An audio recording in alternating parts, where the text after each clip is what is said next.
Bom dia a todos. Eu sou Luiz Fernando Leone Viana, CEO da Delta Energia Asset Management, que é uma empresa do grupo Delta Energia responsável por gestão de ativos. Gostaria de saudar a todos e dizer que todos são muito bem-vindos a mais uma live da Delta Energia. Essa live foi organizada para debater a digitalização e também o futuro do setor elétrico no Brasil, com lideranças do Ministério de Minas e Energia, o MME, do Ministério das Comunicações e da Fundação Getúlio Vargas, a FGV.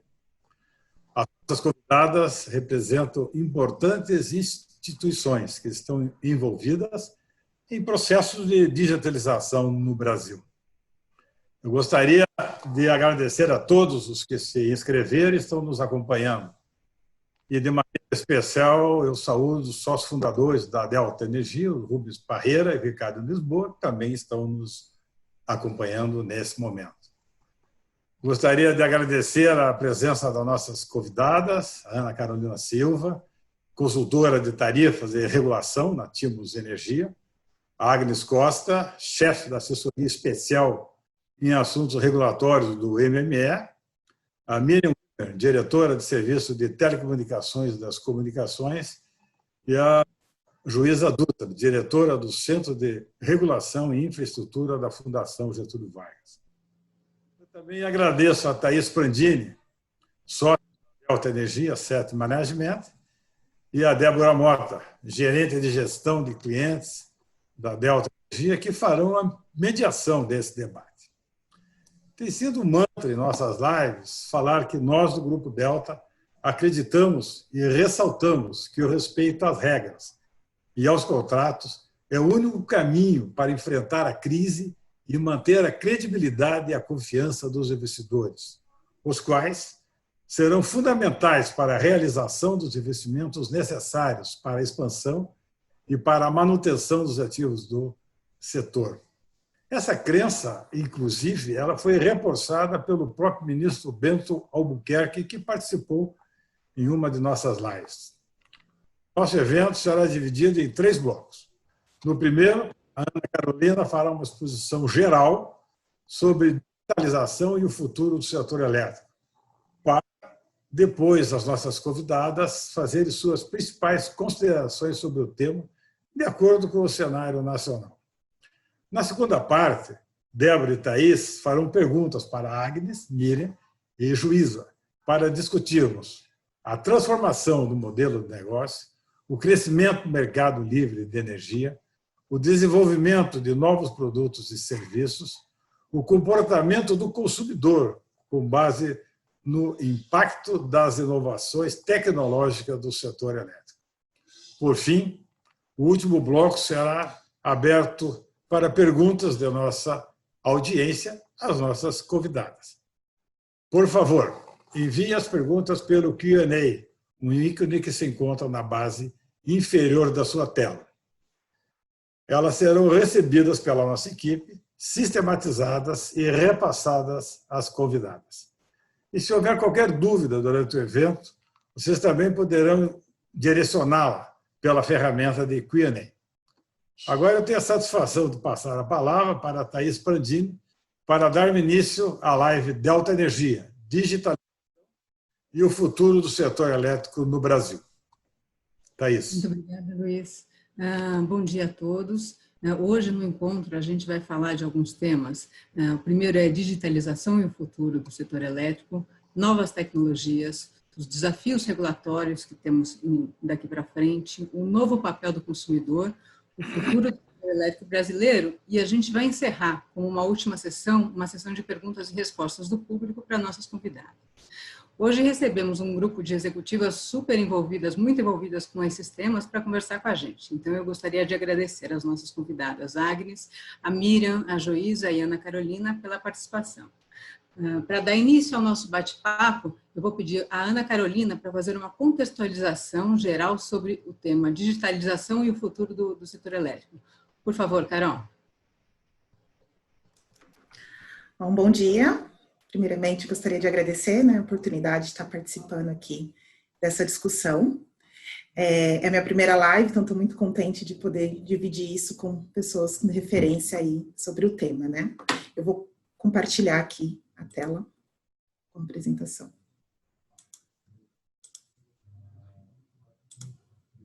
Já estão vendo? Sim. Bom, a nossa live, né, digitalização e o futuro do setor elétrico brasileiro. Bom, para começar, né, digitalização, é fato que nós estamos vivendo uma nova transformação digital e os modelos de negócios precisarão se transformar para aderir a essas novas transformações, né. Essa transformação digital já chegou em vários setores, como varejista, principalmente na telecomunicação, e estamos vendo chegar fortemente no setor elétrico, como alguns exemplos que eu vou trazer mais para frente. Sendo assim, né, o objetivo aqui é discutir o futuro, né, então, para onde estamos caminhando, quais serão os novos produtos e serviços do futuro, qual vai ser o novo papel do consumidor, né, qual o nível de empoderamento desse consumidor. Trazendo um pouco para o Brasil, né, o setor elétrico brasileiro, onde que está o Brasil frente a algumas experiências internacionais que a gente já pode ver, e quais os nossos desafios, né, órgãos reguladores, os agentes, os consumidores, quais os novos desafios para se adequar a essas novas transformações. Bom, a gente... Falando em tecnologia, né, a gente já tem várias tecnologias que estão sendo utilizadas, mas eu trouxe o exemplo de algumas que já é possível ver no setor elétrico e que estão transformando aí o modelo, né, tradicional que a gente conhece. E também estão possibilitando aí um poder de escolha para os consumidores, empoderando eles, né. Então, o primeiro exemplo que eu queria trazer é o blockchain, que é uma plataforma de negociação virtual, onde os agentes conseguem colocar as informações em blocos e essas informações não são alteradas. Então, esse é o diferencial, ele tem uma tecnologia que permite a maior confiabilidade. Já é utilizado em setores financeiros e no setor elétrico, como alguns exemplos que eu vou mostrar, ele está sendo utilizado para auxiliar em pequenos sistemas de geração distribuída, onde o produtor dessa geração consegue, por meio dessa plataforma, fazer uma negociação do excedente de energia com outros consumidores locais. Então, você tem um desenvolvimento de sistemas de energia localizado. O que contribui com isso também é a questão de baterias. Então, o avanço tecnológico também reduz o custo aí de novas tecnologias para baterias, e aí tem um exemplo da bateria estacionária, que é uma bateria que consegue ter uma descarga de até 80% sem prejudicar a vida útil dela, e isso contribui aí também, né, no caso de geração distribuída, para esse produtor conseguir armazenar essa energia e escolher qual vai ser o uso, e reduz a dependência aí de injetar essa energia na rede, diminuindo a dependência aí do sistema de distribuição.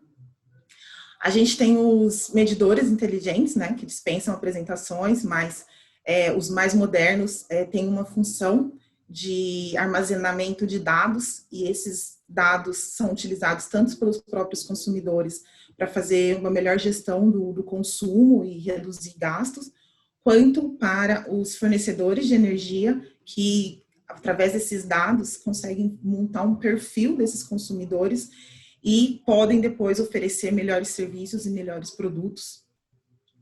E aí a gente tem a combinação de tudo isso, e com o avanço da geração distribuída também, até por questões ambientais, e isso, tudo isso somado, você consegue ver o desenvolvimento de novos sistemas, um novo modelo, né, que é onde é menos centralizado, onde o produtor de GD consegue, com essas tecnologias, trocar, armazenar energia, vender essa energia, gerenciar esses dados, e, consequentemente, você vai reduzindo a participação das empresas de energias tradicionais, né, que é a geração, transmissão e distribuição, porque você tem sistemas menos centralizados, e aí essas empresas precisam se renovar. elas precisam se adequar a essas novas transformações e elas passam a ser umas prestadoras de serviços, né? Então, a gente começa a ver uma transformação, a energia como um serviço, que é o que a gente enxerga no futuro. Frente a isso, né, esse slide é só um gráfico, né, de como a gente enxerga o futuro. Então, você vai ter, né, o resultado será a transição de uma indústria vertical para uma horizontal, com redação da operação centralizada e maior autonomia e poder de escolha do consumidor. Então, a gente passa de uma estrutura vertical para uma horizontal, onde você tem o produtor, né, de energia de forma centralizada, que ele gera, ele vende o excedente, consome, e as empresas mais digitalizadas, né? E isso acaba favorecendo o empoderamento do consumidor. Bom, fazendo essa introdução, né, eu trouxe aqui 3 exemplos de como essas tecnologias estão sendo utilizadas em alguns países e como que isso está mudando a forma, a gente está vendo um novo modelo do setor, né, das empresas, e também a forma de escolha aí do consumidor, né. Então, o primeiro exemplo é dos medidores inteligentes, que em países desenvolvidos, eles são muito utilizados para estimular a eficiência energética, e aí eu trouxe o exemplo aqui do Reino Unido, especificamente da Grã-Bretanha, que em março, 39% de todos os medidores instalados já são medidor inteligente nessa função, e os medidores, eles são úteis, né, para programas do tipo resposta de demanda, que aí junto com tarifas horárias ao longo que eles têm do dia, né, ao longo do dia, o consumidor consegue gerenciar o uso dele usando energia no momento que ela está mais barata e menos quando ela está mais cara. E o medidor também auxilia aí em um projeto, né, que ele chama do pré-pagamento, que com a intenção de gerenciamento de consumo, né. Então, com o pré-pagamento, que é possível por conta do medidor inteligente, o consumidor faz o monitoramento do consumo online, compra créditos, troca de fornecedor, lá que já tem o Mercado Livre, escolhe se ele quer ficar no pré ou pós-pagamento, né, de forma remota, e tudo isso também é incentivado regulatoriamente, né, os medidores lá têm um padrão mínimo, até porque facilita na hora que o consumidor quiser trocar de fornecedor de energia. E também, né, para favorecer o consumidor, tem a obrigatoriedade dos créditos emergenciais, para evitar aí que o consumidor possa ficar sem energia, sem esse controle, né, e ficar sem ser cortado por falta de crédito. Mas lembrando que o medidor também avisa quando os créditos dele estão acabando, no caso aí do pré-pagamento. Fazendo um paralelo com o Brasil, né, um país em desenvolvimento, os medidores seriam utilizados tanto para eficiência energética, quanto também para acesso à eletricidade, em áreas mais remotas, né. Entretanto, né, no Brasil, a gente ainda não tem a aprovação do medidor padrão, né, está em fase ainda de estudo. E quando a gente pensa que se a gente tivesse um medidor, a gente também poderia ter mais projetos de resposta de demanda, a gente já tem a tarifa branca, mas não temos tarifas horárias. E aí a gente tem um P&D de tarifa moderna, já pensando nesse futuro aí, né, que está em estudo, que vai estudar tarifas multiparte, tarifa dinâmica, tarifa para veículo elétrico. E o desafio aí dessas tarifas, né, é que elas possam remunerar o fio, já que as distribuidoras no futuro não muito distante, a tendência é que seja só o fio, incentivar o melhor uso da rede, né, e ser atrativa também para o negócio. Pensando no gerenciamento de consumo, né, o exemplo do pré-pagamento, o Brasil tem pré-pagamento aprovado pela Resolução 610 de 2014. O pré-pagamento teve vários objetivos, eu trouxe alguns deles aqui, que seria a redução de inadimplência, principalmente pensando em pessoas, né, com menor poder aquisitivo. Isso facilita, poderia reduzir tarifa, uma vez que a tarifa do Brasil hoje tem um plus ali por conta de inadimplência. Foi pensado também para controle de gastos dos consumidores, redução de alguns custos das distribuidoras e, para isso, também para acesso à eletricidade em áreas mais remotas, né? E aí a questão dos desafios, né, pensando nisso, especificamente em relação ao pré-pagamento, é a questão do medidor, que ainda não foi aprovada. A gente tem a CP 16 de 2017, que tratou especificamente do porquê a gente tem uma regulamentação desde 2014 para o pré-pagamento e ainda não foi implementado, né? Então, a questão é o medidor. E um outro ponto que eu achei muito interessante, que tem a ver aqui com a nossa discussão, é a preocupação com a troca de responsabilidade, passar essa responsabilidade para o consumidor. Porque uma vez que ele compra o crédito, se ele não cuidar e ficar sem crédito, ele pode ficar sem energia. E tem uma preocupação muito grande de se o consumidor está preparado para essa responsabilidade, para tomar essa responsabilidade, né? Então, achei interessante trazer isso para a discussão. Um segundo exemplo, né, que pode já ser observado é o uso do blockchain, né? E aí eu trouxe um exemplo que tem nos Estados Unidos, em Nova York. Então, proprietários de geração distribuída estão vendendo, né, por meio dessa plataforma, eles conseguem vender o excedente de energia a terceiros de forma independente. E aí, só trazendo um pouco do histórico, né, da geração distribuída em Nova York, ela foi favorecida por um programa governamental, New York Sun, implementado em 2012, para incentivar a geração distribuída em pequena escala. E eles já tinham tarifa binômia, então aquela questão, né, de pagamento do uso da rede já não era um tabu, e teve alguns incentivos nesse programa. Então, a aquisição de equipamentos era subsidiado, subsídios fiscais e o net metering, que era já a possibilidade de venda de energia do excedente para as distribuidoras, né? Com isso, a capacidade instalada passou de 28 mega para 108, né, de 2012 a 2016. E isso foi um pano de fundo para um programa que existe hoje, que é o exemplo que eu quero comentar, que é o Brooklyn Microgrid, que é um sistema, um sistema localizado, né, onde os geradores de geração distribuída, os produtores de geração distribuída conseguem vender a energia excedente, muito por conta também da tecnologia do blockchain. Isso, né, com esse exemplo, a gente vê o desenvolvimento de um sistema elétrico localizado, né, uma redução da dependência da rede de transmissão centralizada e o aumento da confiabilidade, porque aí você tem a geração perto do centro ali de consumo. Transição, né, a gente consegue observar bem a transição de uma indústria vertical para uma horizontal, com a maior participação do consumidor. E incentivo aí para as distribuidoras, né, as empresas, atuarem de uma nova forma. Então, elas estão sendo incentivadas a prestarem serviço exatamente para esse novo modelo, onde você tem um desenvolvimento aí da geração distribuída. Fazendo um paralelo aqui com o Brasil, nós já temos regulamentação, né, para a GD, pela Resolução 482 de 2012, e desde então, né, fazendo uma comparação com o mesmo período, a nossa capacidade instalada também cresceu, de 0,47 para 87.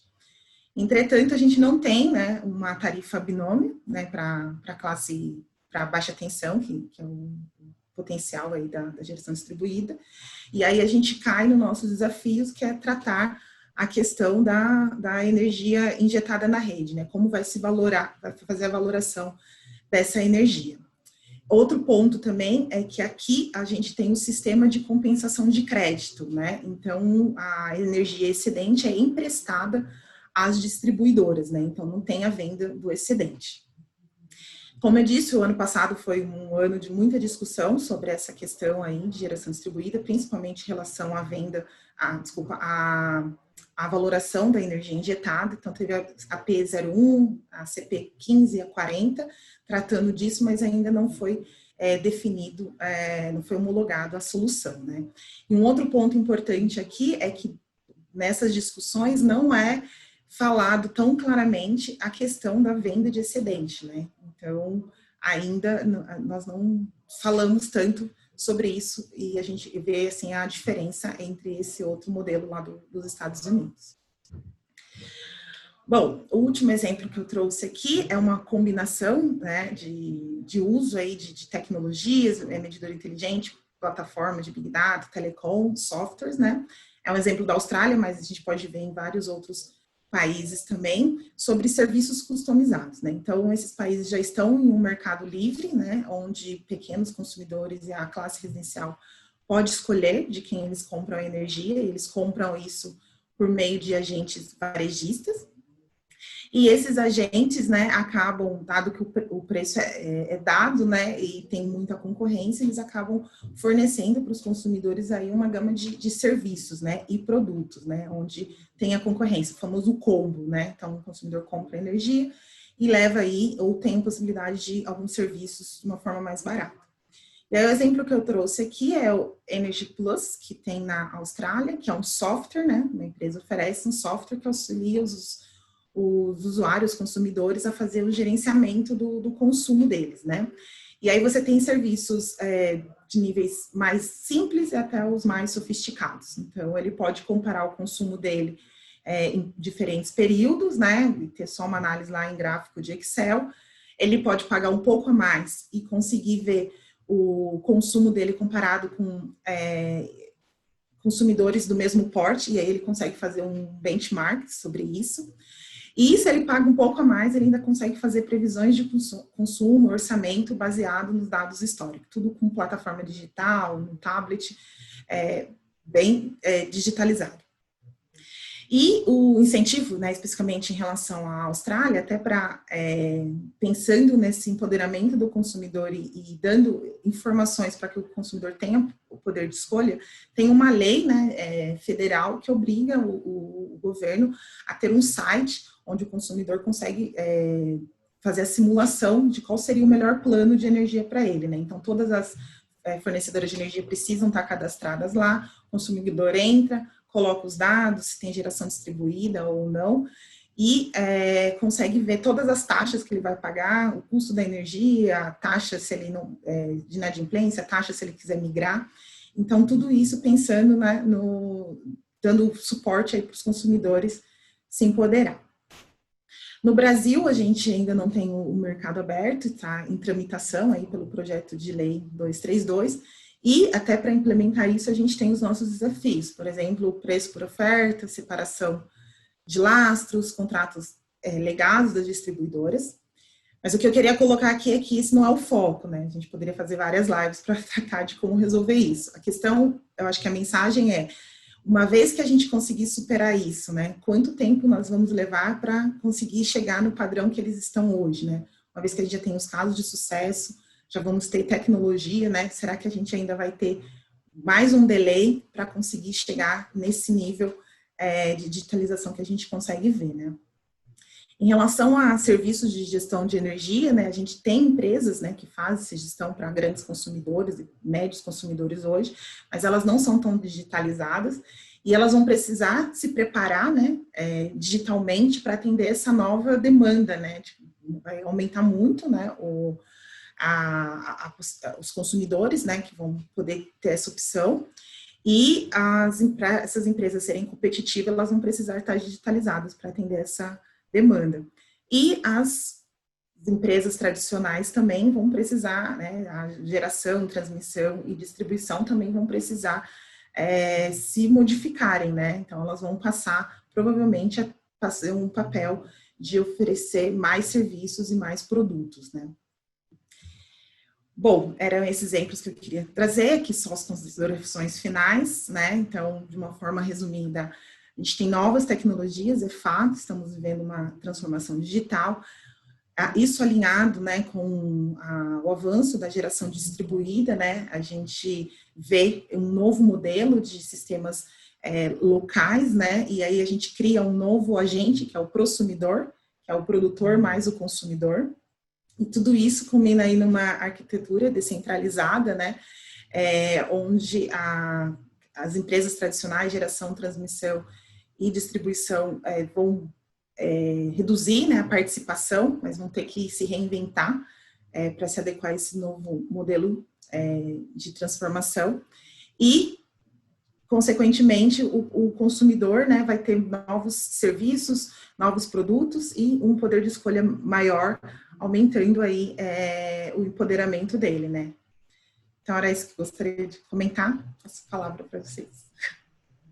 Muito obrigada, Carol. Parabéns pela apresentação. Acho que a gente percebe que temos muitos desafios e muitas oportunidades pela frente.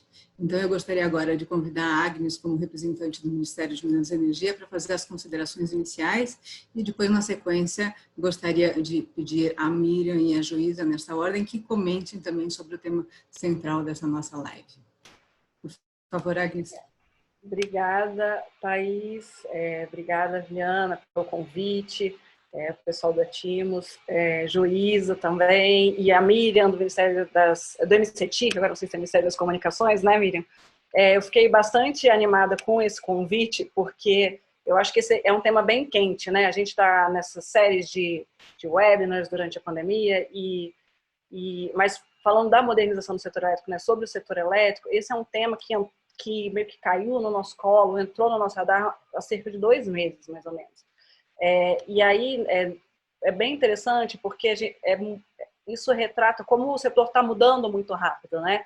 Outro dia eu fiz um webinar conversando com uns estudantes de engenharia de uma faculdade de Minas, e aí eu estava justamente falando para eles um pouco sobre como o setor elétrico chegou onde ele chegou, né? As evoluções tecnológicas e regulatórias, e também como eu fiz as minhas escolhas profissionais de carreira. E aí é bem interessante, porque eu resolvi estudar economia porque eu tinha lido na época da graduação, não, da escola ainda, uma revista, Veja, que falava que os economistas, pessoas que tinham ganhado seu primeiro milhão de reais lá naquela geração dos IUPs e tal, eram economistas. Eu falei, bem, eu gosto de muitos assuntos, vou estudar economia. Só que eu fui parar numa faculdade que não era essa, focada em mercado financeiro, e aí foi assim que eu conheci economia industrial e economia da energia. Só que quando eu estudei economia da energia e economia industrial, a indústria era completamente diferente do que ela é hoje, né? Ela era realmente uma indústria muito mais de rede, e a gente tinha aquele desafio de justamente acabar com o monopólio natural, um monopólio verticalizado, né? Olhar para as atividades de monopólio natural, competição. Então, assim, eu vejo que o setor evoluiu muito. E aí, quando eu falo de economistas, aí a Joísa pode também me corrigir ou ponderar, eu estava lendo outro dia uma notícia da CNN falando justamente que hoje a Amazon está contratando, acho que os profissionais mais valorizados da Amazon hoje são economistas. Por quê? Porque o economista ele tem essa capacidade de interpretar comportamento com base em dados. E por que eu estou falando isso? Porque, assim, no fundo, quando a gente olha para o setor elétrico, a quantidade de dados que a gente está gerando no setor elétrico vai nos possibilitar naturalmente tomar decisões mais inteligentes em termos de negócios, mas também em termos de políticas públicas. E aí a gente vê, então, justamente que o mercado de trabalho para os economistas mudou, o setor elétrico mudou, e a gente nunca podia imaginar tanta disrupção, e talvez, quando a Ana falou justamente dos medidores inteligentes, a gente não sabe nem o ritmo dessa disrupção, né? Então, assim, a gente pensa talvez em novas instalações, em novas infraestruturas, e por quanto tempo essa infraestrutura em quanto tempo ela se paga, né? Porque, de repente, daqui a pouco você já tem uma nova disrupção. E aí, retomando esse último slide da Ana também, isso me lembrou uma discussão que a gente já teve várias vezes sobre transição energética ou transições energéticas, porque, no fundo, são os países, o que eles têm em comum? Ter que lidar com o que eu chamo sempre dos 4 Ds da palavra disrupção. Naturalmente que transição energética vem da discussão de descarbonização, né? Essa discussão no contexto internacional vem da discussão de descarbonização, e a gente sabe que aí tem toda essa questão das novas fontes, das novas tecnologias que foram desenvolvidas também para atacar esse desafio. No nosso caso, no Brasil, a gente tem hoje, né, essa consciência de que a nossa matriz tem que permanecer limpa, basicamente, mas, assim, talvez o nosso desafio seja diferente e mais pautado em como lidar com a abundância de recursos energéticos que a gente tem, né? Então, é um pouco diferente. E aí tem a questão da descentralização que a Ana Carolina falou, que são justamente essa questão das novas tecnologias, microgrids, pró-consumidores, né, decisão dos consumidores, mais agentes que tomam decisões e que também são recursos para o setor elétrico. Eles não são apenas consumidores, né? Eles são recursos. O cara tem uma resposta à demanda, ele é um recurso. Então, quem olha, quem planeja, quem opera, tem que saber enxergar esses recursos. E aí, o tema de hoje, o D da digitalização, naturalmente, né? Que é o que a tecnologia possibilitou, toda essa questão da bidirecionalidade de informações, multilateralidade, e aí possibilitando, então, a gente justamente tomar, tanto negócios quanto governos, Estado, né, tomar decisões baseadas em evidências, E aí um que eu gosto, assim, que geralmente eu não tinha visto, mas é o da diversidade. Eu acho engraçado porque talvez a composição desse painel é prova disso, e não pelo fato do Viana ser a minoria aqui, mas porque a gente trouxe para um painel do setor elétrico alguém de comunicações. O que a gente está vendo? No fundo, esse mundo mais novo, ele requer, sim, que a gente tenha conhecimentos mais diversos, né? A gente tem que entender de outros setores, de outras regras, para poder otimizar e criar sinergias. Então, assim, no fundo, a gente fala disso tudo porque, no fundo, está tudo muito interconectado. Então, a gente tem que, no fundo, lidar com desafios que, no setor elétrico, a gente, por mais que a indústria que eu estudei lá no final da década de 90 não é mais a mesma, mas ela ainda é uma indústria de rede. Então, assim, a gente saiu do monopólio verticalizado nos anos 90 para agora um setor que tem milhares de agentes. Acho que semana passada a CCE comemorou, acho que 10 mil agentes, né? E a gente tem justamente consumidores e agentes demandando mais liberdade. Então, esses são os nossos desafios. Como é que a gente cria regra para isso funcionar, né? E aí, qual que é, assim, a palavra-chave para a gente lidar com isso? Naturalmente, a flexibilidade. Então, nisso, a gente tem que pensar em regras que sejam neutras à tecnologia, permitir mais inovações. Então, a gente não pode toda hora que mudar tiver uma disrupção tecnológica, mudar todas as regras do setor. Então, a gente tem que preparar o setor para isso. E também flexibilidade operativa, e aí a gente olha também para todo esse potencial que vem nos serviços ancillarios, resposta da demanda e armazenamento, como a Ana Carolina mencionou. Mas, por outro lado, eu sou muito otimista, e por isso que eu fico feliz da gente poder estar falando sobre isso, porque existe realmente, em termos de sociedade, né, um potencial muito grande, uma oportunidade muito grande da gente trazer ganhos para a sociedade, né? Porque, que nem eu falei, né, no fundo, essas novas tecnologias são novos recursos para o sistema, a gente pode prestar serviços mais inteligentes para os nossos consumidores.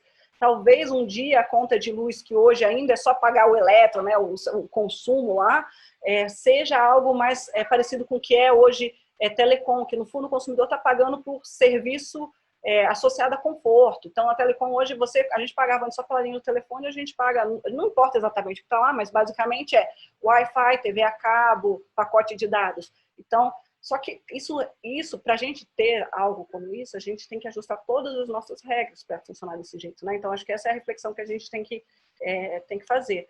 E aí, assim, então, no fundo, eu acho que só para começar, eu acho que talvez esse seja o recado, e depois acho que talvez eu tenha mais oportunidade de me aprofundar, mostrar como a gente está trazendo essa discussão para dentro da agenda da modernização do setor elétrico.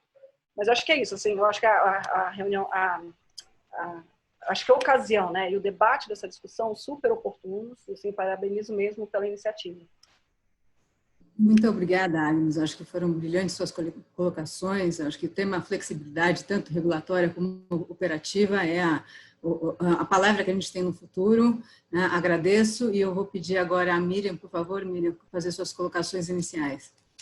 Tá certo, Thaís. Muito obrigada. Queria começar realmente agradecendo o convite para participar dessa mesa, dizer que é uma grande satisfação dividir o painel com essas mulheres brilhantes, a Ana Carolina, a Agnes, a Joísa, e dizer que eu me sinto um peixinho fora d'água, porque eu não sou economista, eu não sou oriunda do setor elétrico. De fato, eu estudei engenharia, mas me formei em direito, meu doutorado é em comunicação, e eu trabalho desde o início da minha carreira com telecomunicações e com políticas digitais. Então, eu fiquei honrada pelo convite, um pouquinho intimidada por dar pitacos num setor que eu não conheço em profundidade, mas muito animada para aprender com as falas das demais painelistas. E eu acho que o que eu posso agregar nessa discussão, conforme a Agnes sugeriu, é uma perspectiva mais ampla dos processos de transformação digital, que certamente não são exclusividade do setor elétrico, nem do Brasil, mas são um fenômeno realmente transversal, global, né? E o que eu aprendi da fala da Ana Carolina e também do que a Agnes mencionou, é que o setor elétrico está vivendo esse processo transformativo que guarda paralelo com processos semelhantes pelos quais as mais variadas da economia têm passado, né? E esses processos são propiciados pela digitalização, então a gente fala em quarta revolução industrial, transformação digital, sociedade da informação, que são expressões que refletem esse fenômeno em que tudo que é palpável, material, se transforma em bits e bytes, né? Então é um processo viabilizado por um ecossistema de tecnologias como computação em nuvem, Big Data, Analytics, redes de quinta geração, o famoso 5G, né? Internet das coisas, e também fenômenos de convergência entre setores distintos. E em telecomunicações, a gente já há muito tempo observa convergência entre os setores de rádio e televisão, telecomunicações e os setores de tecnologia da informação e das comunicações, mas a gente percebe também uma convergência entre setores, por exemplo, de energia e de telecomunicação, né? Então, uma aproximação maior entre áreas que nasceram um pouquinho distintas. E com isso também existe uma mudança muito importante nos modelos de negócios, né? E eu achei super interessante ouvir a Ana Carolina falando da energia como um serviço, que é uma coisa que eu não conhecia, porque nos outros setores da economia é exatamente isso que acontece, né? Então, na medida em tudo que é palpável se transforma em serviços baseados em informação, isso representa um processo de transformação de modelos de negócios, e claro que gera uma série de tensões com relação a negócios existentes e também com relação ao marco jurídico existente.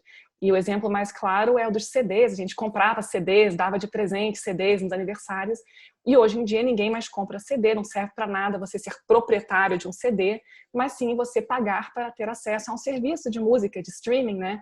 Em qualquer lugar do mundo, ouvindo qualquer música que te interesse. Uma outra característica desses processos de transformação da economia digital é a ideia de que essa é uma economia de plataformas, né? Então, as plataformas se caracterizam como intermediários em mercados de múltiplos lados, com efeitos rede muito acentuados. Então, isso a gente vê em redes sociais, por exemplo, que aproximam anunciantes de consumidores, marketplaces, e os exemplos também que sempre são trazidos são Uber, Airbnb, Mercado Livre, né? Em que, de repente, existe um novo agente, que é esse intermediário, que vai facilitar transações entre diferentes grupos, né? E uma característica central dessa nova economia digital é a ideia de que o principal insumo econômico é o dado, né? Talvez algumas de vocês tenham visto uma capa da The Economist em 2017, se não me engano, em que havia um desenho de várias plataformas de petróleo e na frente cada uma estampado o nome de uma dessas grandes empresas de tecnologia, né? Google, Amazon, Facebook, Apple, Microsoft, né? Então fala-se agora em novos insumos econômicos, os dados, que às vezes são comparados ao petróleo ou à água, mas sempre fontes de energia, né? Insumos, e que caracterizam todos esses novos modelos de negócios. Como é que isso se aplica ao setor elétrico? Eu percebi, eu enxerguei muitos paralelos entre o que a Ana Carolina falou e o que a gente estuda de maneira mais ampla, né, relativamente a esses processos de transformação. Então, em primeiro lugar, a necessidade de repensar modelos de negócios tradicionais. Em segundo lugar, a ideia de que o consumidor agora detém um poder de escolha que ele não detinha anteriormente. Ele pode optar entre uma pluralidade de fornecedores, uma diversidade de ofertas, também com base em novos serviços viabilizados pela digitalização. Cada vez mais mudanças na forma como a gente vivencia a relação com as empresas. Então, aqui a gente está falando de cidades inteligentes, de casas inteligentes, e a importância do Big Data para propiciar, né, todos esses novos modelos de negócios.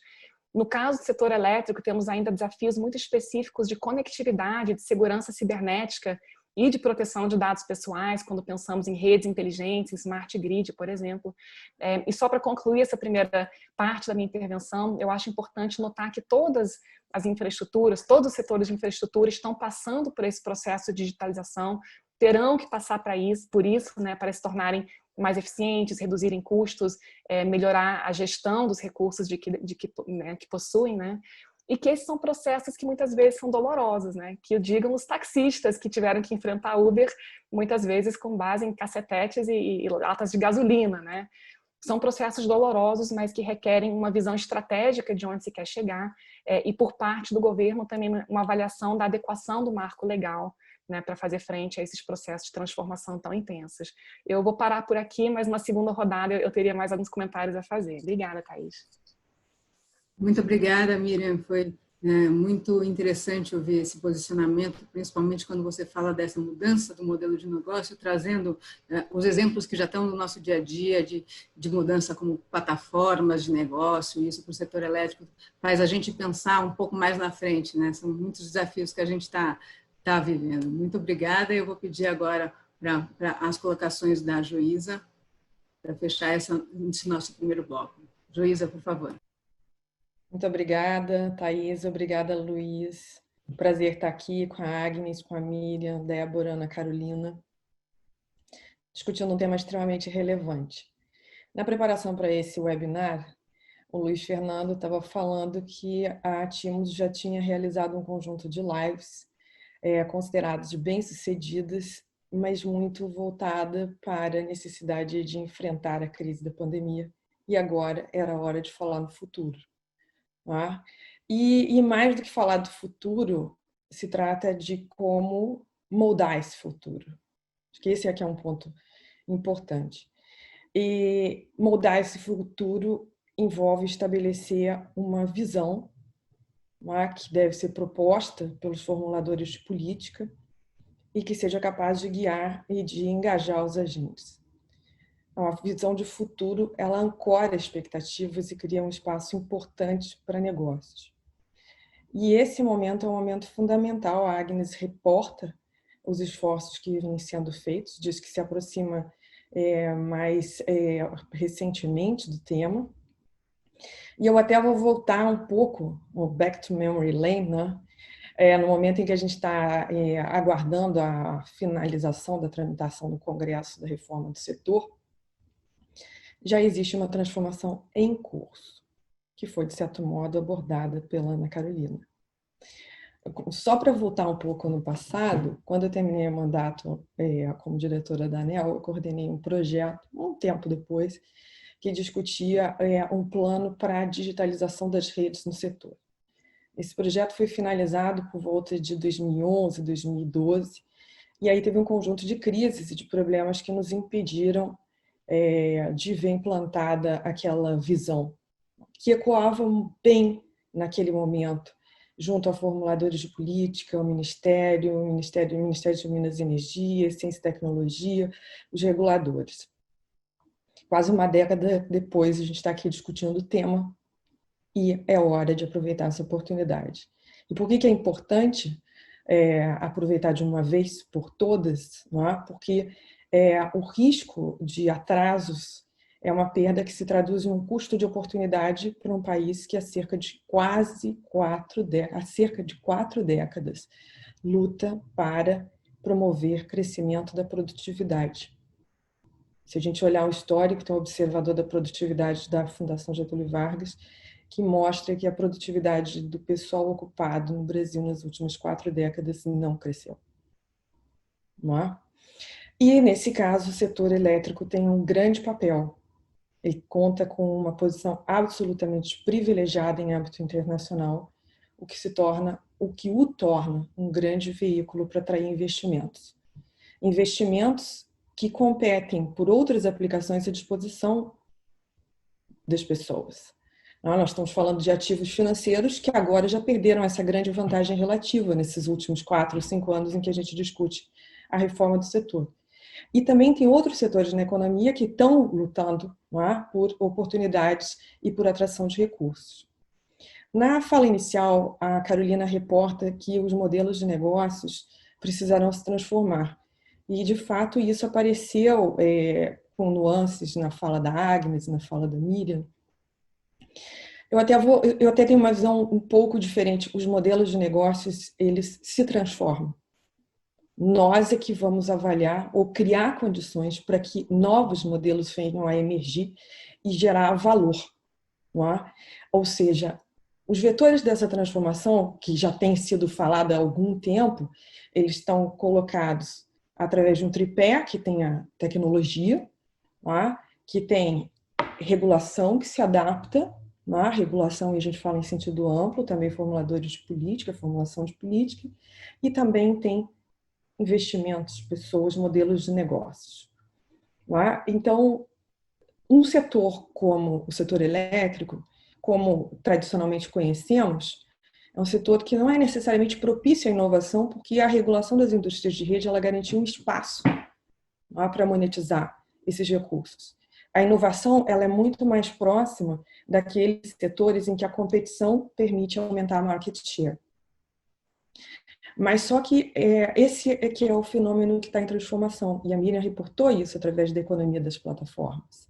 A economia das plataformas ou tecnologias de informação, a digitalização, elas permitem mudar a forma como são geridos os ativos tradicionais, a comunicação é fundamental, a forma como se negocia quando Ana Carolina falou do blockchain, é uma forma de negociar que vai criar oportunidades de transação, vai colocar pessoas em diferentes condições, e esse é o espaço criado por essa transformação digital, que pode ser acelerada ou que pode ser restringida. Esse aqui é o ponto que a gente precisa discutir. A gente pode conseguir gerar mais valor ou menos valor. E mesmo mais valor ou menos valor não é uma consideração, não ocorre de modo homogêneo entre diferentes grupos.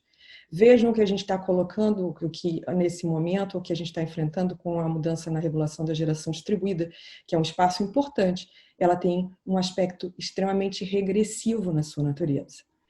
Então, o papel que a gente precisa discutir para o consumidor é, na hora de guiar essa transição, essa transformação para um espaço de maior digitalização e de modernidade no setor elétrico, a gente precisa ter capacidade de entender quais são as consequências dessa digitalização para os diferentes grupos.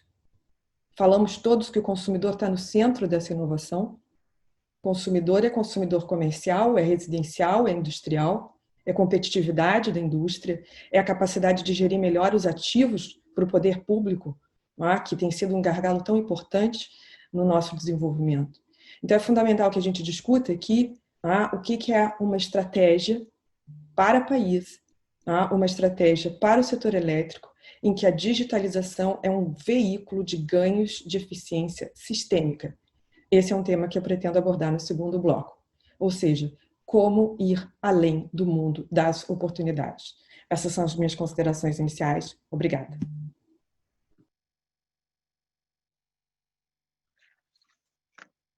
Joísa, muito obrigada aí pelas suas colocações. Boa tarde a todos. Quero agradecer então as nossas convidadas, Ana Carolina, Agnes, Miriam, Joísa. Agradecer também ao nosso público. A gente está com mais de 300 pessoas nos assistindo. Obrigada. E aproveitar para agradecer também ao Rubens e ao Ricardo, sócios fundadores do Grupo Delta, que hoje estão aqui nos assistindo dos bastidores. Então, agora a gente vai iniciar a segunda etapa da live da Delta Energia. A Thaís e eu, a gente vai fazer perguntas relacionadas às suas áreas de atuação, em linha com o tema central do nosso debate de hoje. Então, eu vou começar com uma pergunta para a Agnes. Agnes, você comentou sobre a digitalização dentro da discussão aí da modernização do setor elétrico. Queria entender, então, com você, que você comentasse um pouquinho sobre a visão do Ministério de Minas e Energia com relação a essa transformação digital, as inovações tecnológicas, como que isso se aproxima do setor elétrico brasileiro e como que isso traria aí tanto desafios quanto soluções aí para a gente poder dar continuidade a essa modernização, equalizar as questões que foram levantadas aí como desafios e também ampliar aí o poder de escolha dos nossos consumidores, a liberdade de escolha aí dentro do Ministério, por favor. Obrigada, Débora. Eu gostei bastante da fala da Joísa, quando ela fala que, no fundo, a transformação já está em curso. Assim, é bem interessante, porque essa é um pouco a nossa percepção também, E quando a gente está falando de um setor que quer mais espaço para o mercado atuar, no fundo, a gente, principalmente quando se trata de telecom, a gente olha, a gente vê o que está acontecendo. Só que aí também essa experiência da modernização tem sido muito rica, porque o ministro Bento, assim, ele realmente institucionalizou uma forma da gente debater de forma continuada com especialistas e as associações setoriais questões relativas ao setor elétrico de forma geral, Assim, todo mundo conhece lá o plano de ação da modernização, são 14 frentes de atuação, 80 e tantas ações, mas no fundo a gente está sempre chamando, os agentes, ou eles nos procuram, então, assim, eu tenho visto bastante troca nesse sentido. Então, foi um agente que trouxe para a gente essa discussão em fevereiro, muito preocupado com 5G. E aí eu vou contar um pouquinho a história para vocês, mas o que eu queria dizer? E aí foi fevereiro, e o que eu posso dizer é que com a pandemia, contra a Covid e tal, então assim, nos últimos 2 meses é que a gente realmente tem feito um trabalho bem intenso de olhar para o que é esse total de oportunidades que eventualmente a gente não está vendo, o que é esse total de desafios que a gente talvez não está enxergando. Então, é um pouco nesse sentido de tentar fazer um mapa e ver se faz sentido o setor elétrico, a gente, Ministério de Minas e Energia, entrar em quais discussões, né? Porque são muitas, como a gente colocou aqui, né? Então, voltando para a modernização, o que eu acho que é importante dizer, como você mesmo disse, é que na modernização, a gente traz naturalmente o desafio das regras, né? Mas também no setor incorporar novas tecnologias. Então, é óbvio que nem disse a Juíza, relacionado a tecnologias em si, a gente tem uma frente tratando de novas tecnologias, mas também a gente incorporar o desejo e o desafio do crescimento do setor, com abertura de mercado, essa questão desses relacionamentos multilaterais, né, de vários agentes interagindo entre si, e justamente a história da economia de plataforma, né, então, ou seja, uma complexidade muito maior. E aí, numa dessas reuniões, o que aconteceu? A gente estava falando sobre sustentabilidade de transmissão, e um dos desafios na frente lá é a idade dos ativos de transmissão, se troca ou se não troca os ativos de transmissão, e aí uma conclusão bem evidente com digitalização, os novos ativos, pelo menos, permitem a gente saber com mais acuracidade quais ativos trocar. Então, aí começa a ver, né? Então, a gente, setor público, se a gente eventualmente tiver acesso a dados, óbvio que de forma agregada, talvez a gente pode formatar políticas públicas e regulações que sejam realmente na linha do que a Juíza falou, buscando talvez reduzir custos para a sociedade, né? Então, assim, mas aí, qual é a pergunta que veio na sequência? Mas de quem que é o dado, né? Então, assim, onde que estão essas regras sobre dados?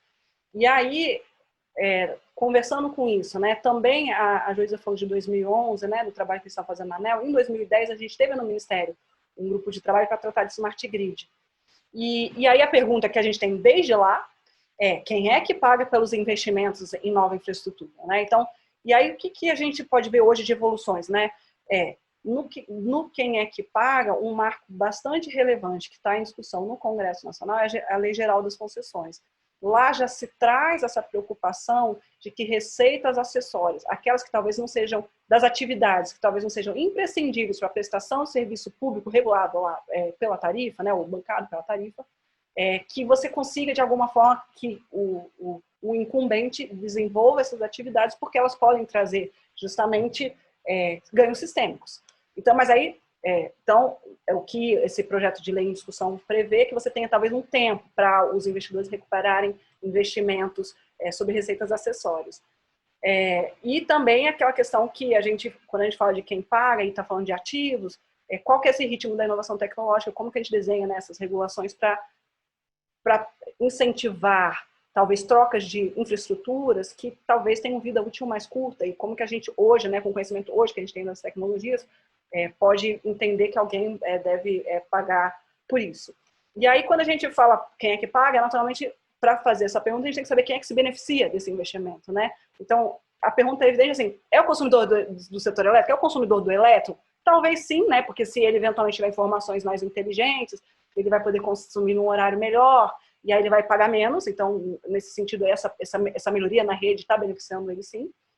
Mas também pode beneficiar um fornecedor de serviços inteligentes, de aplicativos, que com base em dados pode vender alguma coisa para um fornecedor de eletrodoméstico, pode beneficiar vários negócios focados em capturar dados de baixa tensão, por exemplo, que já existe no mundo. E também a gente tem que olhar também para o consumidor de telecom, talvez a Miriam pode ajudar. Por quê? Porque, no fundo, quando a gente fala de 5G, por exemplo, a gente está falando também dos nossos postes, do compartilhamento de infraestrutura, da questão lá da fibra ótica como backhaul para o 5G. Então, assim, só para vocês verem, isso tudo são questões que eu fui aprendendo nos últimos 2 meses, mas, assim, no fundo, a gente tem que olhar para isso, né? Então, o universo de pagantes, ele é diferente a depender do serviço que a gente está prestando, com base numa infraestrutura que, a priori, é única. Quando a gente olha para a lógica de monopólio natural e de indústria de rede, né?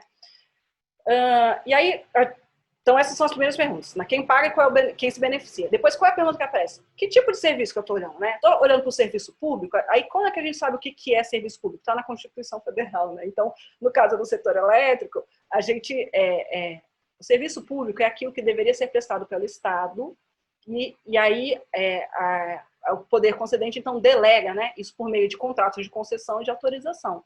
E aí a gente, então, tem nossa competência, então, né, formulador de política pública, poder concedente.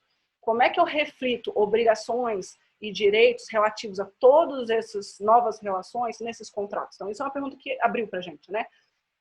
A outra questão, é serviço público? É uma atividade competitiva? Se for uma atividade competitiva, legal, mas aí a gente tem que olhar o que a gente tem que garantir? Livre acesso, que a gente já deu, né? Livre acesso no setor elétrico, né? Para o pessoal na transmissão, por exemplo. Mas agora a gente tem que, a redes, mas a gente agora tem que pensar talvez livre acesso aos dados, talvez de forma agregada, mas livre acesso aos dados, porque, como a gente disse, dados têm valor econômico. E aí, dependendo se quem tem dados tem uma vantagem competitiva que o outro não tem, então a gente tem que olhar para isso. E aí a questão, é uma atividade competitiva ou é uma atividade regulada? Aí quando a gente fala do regulado na linha do setor elétrico, monopólio natural, na lógica de que não faz sentido eu duplicar redes. Então eu tenho que pensar quais são os investimentos em melhorias de redes que precisam ser remunerados por tarifas. Então, assim, é tarifa mesmo? Então, assim, tem que fazer, né? A gente tem que quebrar essas discussões. E aí, na modernização do setor elétrico, como a gente já vê hoje, essas discussões já estão em mais ou menos 6 ações ou frentes de atuação. Uma que a Ana Carolina mencionou, tarifas multipartes, tarifas modernas, é essencial. Separação de fio e energia, porque quando a gente fala justamente do que é rede, né, o que é tarifa, o que são os outros serviços, e aí toda outra discussão que a Ana Carolina já falou, que talvez o core business da modernização, né, lastro energia, preço por oferta, é justamente olhando para a parte energia, né, e agora assim, olhando para o fio. Então, a gente tem que fazer essa separação de fio e energia, e essa discussão da digitalização tem muito mais a ver com essa parte fio, né. Óbvio que tem a frente lá de novas tecnologias, a gente tem uma governança, tem uma frente de atuação que é governança, e lá dentro tem governança de ciência, tecnologia e inovação, que tem a ver com os projetos de P&D. Então, para a gente poder possibilitar os tais sandboxes, né, que são esses projetos pilotos para aplicação de novas regras regulatórias, para a gente poder testar, né, ter dados, ver se isso funciona. O que mais? Entrou uma nova frente de atuação, para assim, algumas pessoas já sabem, a gente tem falado sobre isso, que é justamente concessões vincendas. A gente está no horizonte de concessões vincendas, a gente então vai ter essa oportunidade de discutir esses novos contratos de concessão, e aqui que a gente talvez tenha que aproveitar essa oportunidade para atualizar o setor, né, para capturar para o setor. E sustentabilidade da distribuição, naturalmente, com todos esses negócios, porque no fundo a gente tem que ter um negócio que é serviço público, então a gente tem que ter um negócio que funcione e que tenha preços justos, né, para os consumidores.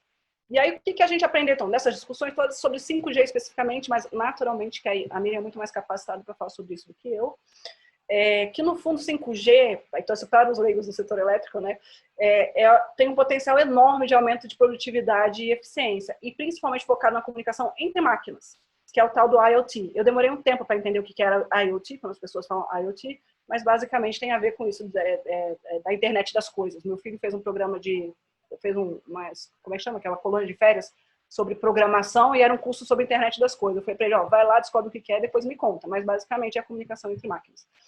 E aí, em 5G, qual foi a discussão que foi trazida para a gente? No setor elétrico, no Ministério de Minas e Energia. Talvez o Ministério tivesse que acompanhar as discussões que estão ocorrendo na Anatel sobre o leilão de 5G, porque talvez exija espaço ou oportunidade para o setor elétrico trazer mais eficiência se for regulado, se houver a possibilidade de haver redes privadas, ou sei lá, um espectro dedicado, né, para redes privadas. Para quem não sabe, redes privadas são as redes que só a empresa acessa e a rede que ela usa para prestar serviço para ela mesma, né, sem usuários externos. Mas aí, para isso, você precisa, então, de um espectro dedicado, porque, no fundo, o espectro são ondas eletromagnéticas, eu acho, né? É um recurso limitado, então você tem que dedicar uma faixa do espectro para isso. E aí, qual é a vantagem para o setor, né? É que, no fundo, independentemente de ter redes privadas ou não, né? Mas, no fundo, havendo redes privadas, é que talvez os requisitos de confiabilidade e qualidade podem ser diferentes daqueles da rede pública. Então, em termos de segurança cibernética, isso pode ser positivo. E aí a gente fica pensando, será que você tem que pensar numa regulação para isso específica para o setor elétrico, eventualmente? Será que sobre isso a gente tem que pensar em como que o Estado pode usar os dados dessas redes privadas? Eu não sei dizer, assim, eu não tenho resposta para isso. Essas são as discussões que estão aparecendo agora. E aí, com isso, a gente chega então na discussão de segurança cibernética e infraestruturas críticas. Porque, justamente, com o 5G, esse problema de segurança cibernética aumenta bastante, provavelmente também no setor elétrico, né? Porque, justamente como a gente falou, a gente tem muito mais relacionamentos, muito mais dados trafegando. E aí, o que a gente falou, sabe, hoje, segurança cibernética não está regulamentada hoje no setor elétrico, mas a gente viu aí, nesse contexto da pandemia, talvez, como essa questão de ataques de hackers, né, as distribuidoras podem também afetar o setor elétrico, como que isso é crítico justamente, a gente tem que olhar para isso. E aí as discussões que eu vejo ocorrendo, né, ainda em nível de governo, elas são sobre, principalmente, as infraestruturas críticas em geração, em transmissão, o papel do operador nacional do sistema elétrico, mas aí a gente tem que talvez olhar aí distribuição, né, porque distribuição talvez você tenha essa lógica de que você tem mais, em termos de infraestrutura agora, né, mais redundâncias, né, então se cai uma rede, o cara pode usar um outro, né, um outro ramal tal, tem mais talvez facilidade de reconectar. Mas, por outro lado, a gente tem que olhar que distribuição é serviço público. Assim, a gente tem a obrigação de prestar. Então, o que a gente faz, né, sobre como a gente dialoga sobre infraestruturas críticas em distribuição?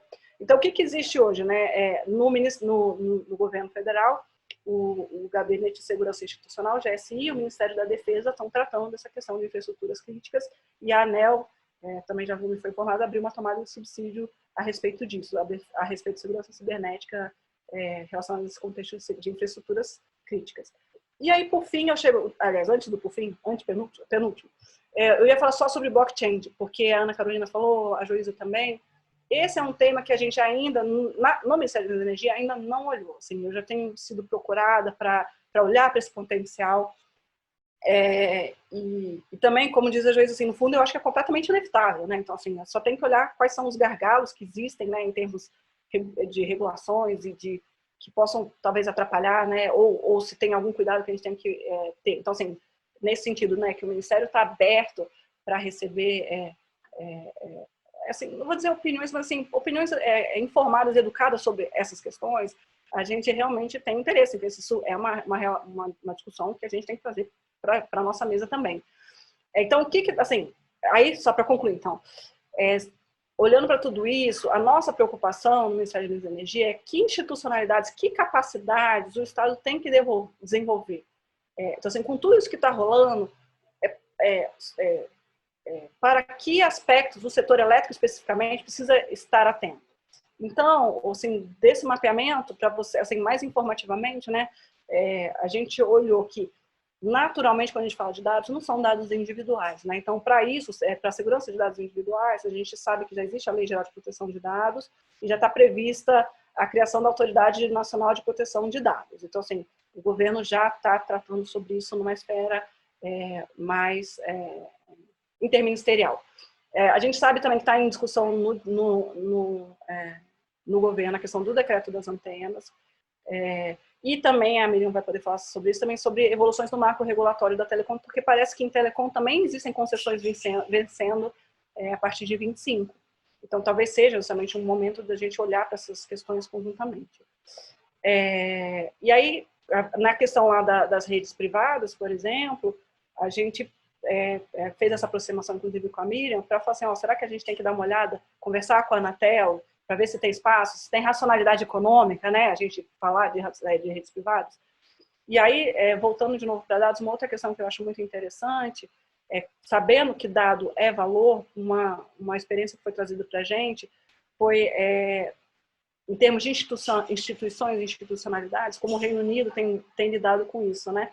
No fundo, o Reino Unido tem o Data and Communications Company, que é um órgão autorizado e regulado pela Ofgem, que é a agência reguladora, que dispõe de uma plataforma de comunicação compartilhada para transmissão segura de dados e mensagens. E aí, com isso, você justamente criando isso, e talvez discutindo, sim, né, em nível de Estado, padronização das tecnologias ou de como disponibilizar informações, por exemplo, né, que tipo de informação o smart meter tem que dar, né, não sei. Você tendo um órgão desse mais independente, ele consegue empacotar esses dados e você aí tem uma competição para o uso desses dados no sentido de pessoas que podem fornecer serviços, né? O cara quer criar um aplicativo no celular para ajudar o cara a gerir a conta de luz. Sei lá o que é possível criar. Então, assim, a gente tem que pensar nisso. E aí entra o que eu acho que a Miriam vai comentar também, que é a estratégia brasileira da transformação digital.